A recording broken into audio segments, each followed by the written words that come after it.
One of the progressive heroes in your book is Dr. Seuss. How did that happen?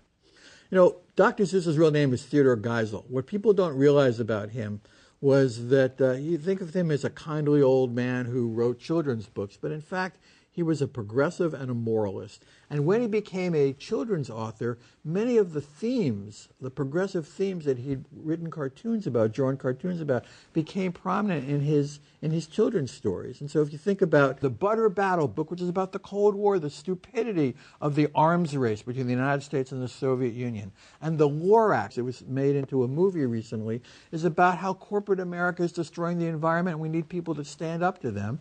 And then Ted Cruz was on the Senate floor reading Green Eggs and Ham on behalf of a filibuster to stop Obamacare, which hadn't even started yet, and he didn't even realize what is the message of Green Eggs and Ham. Say, I like green eggs and ham. I do. It's don't criticize something until you've tried it.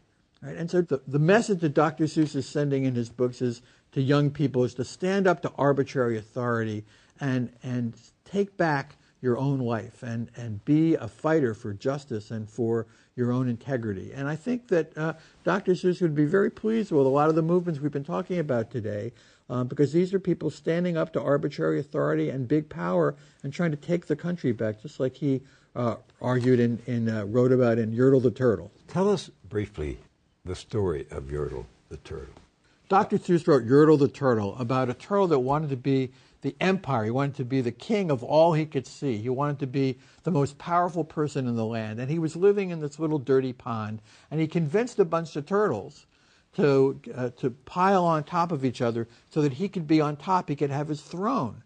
And the more turtles that piled up on top of each other, the more difficult and suffering was going on underneath. But he was getting to see the whole world, and he was feeling very powerful. And then on the bottom, a little turtle named Mac said, "It's really bad under here. Can you let up a little?" And Yertle said no.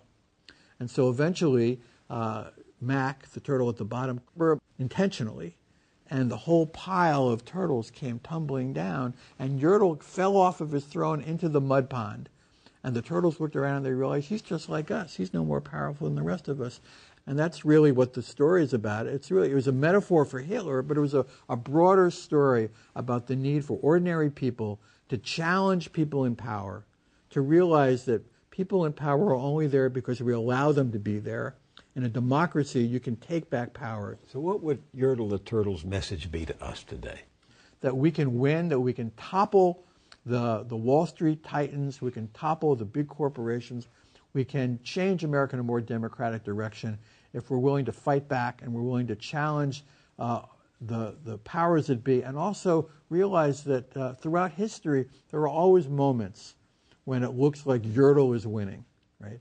But at the end, Mac had more power than Yertle did because he was able to topple him just by burping. And that really means speaking truth to power, having your voice heard.